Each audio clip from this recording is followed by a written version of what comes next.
अभ्यास 12 डिक्टेशन संख्या 4 स्टार्ट। यह भी हमारा कर्तव्य है कि ईमानदारी के साथ साथ हम समझदारी से वोट दें। इसका मतलब यह है कि हमें उम्मीदवारों में से सबसे अच्छे उम्मीदवार को छांटना चाहिए और उसी को वोट देना चाहिए। सही उम्मीदवार को कैसे छांटा जाए, इसकी सबसे बड़ी कसौटी है चुनाव का घोषणा पत्र। चुनाव के समय सभी राजनीतिक दल अपने अपने घोषणा पत्र निकालते हैं।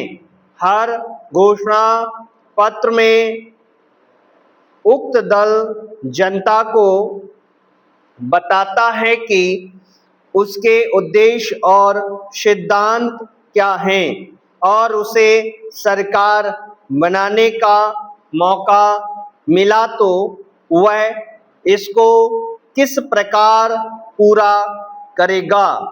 दूसरे शब्दों में वह दल जनता को बताता है कि उसकी नीति और कार्यक्रम क्या होंगे।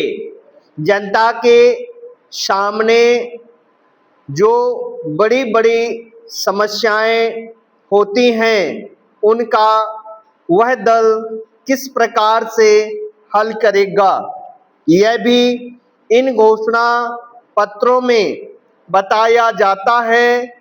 हमें यह समझने की कोशिश करनी चाहिए कि विभिन्न दलों के उद्देश्य क्या हैं। यदि उन्हें सरकार बनाने का मौका मिला तो वे किन नीतियों पर चलेंगे और क्या काम करेंगे। विभिन्न दलों ने देश की बड़ी बड़ी समस्याओं का जो समाधान बताया है, हमें उनकी तुलना भी करनी चाहिए, क्योंकि दलों की नीतियों का और समस्याओं के प्रस्तावित समाधानों का प्रभाव हम ही लोगों पर पड़ेगा।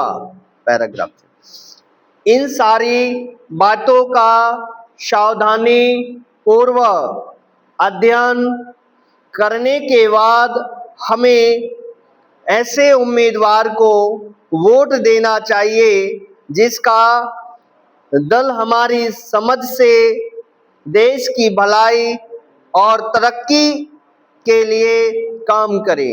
इस बात पर भी हमें बहुत या न देना चाहिए कि उम्मीदवारों की योग्यता क्या है।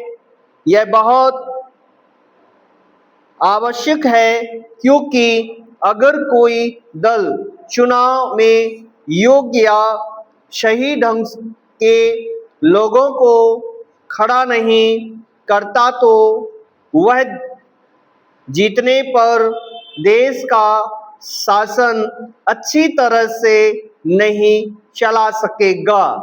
लोकसभा और विधानसभाओं आदि के सदस्यों को बहुत ही महत्वपूर्ण काम करना पड़ता है। उन्हें बहुत ऊंचे ऊंचे सरकारी अफसरों से काम लेना पड़ता है। लोकसभा आदि में जो विधेयक पेश किए जाते हैं उन पर बहस करनी पड़ती है और देश की आर्थिक नीति क्या हो, कौन से कर लगाए जाएं या ना लगाए जाएं, ऐसी बहुत सी महत्वपूर्ण बातों का फैसला करना पड़ता है। सारे देश का भाग्य हमारे चुने हुए प्रतिनिधियों के हाथों में रहता है।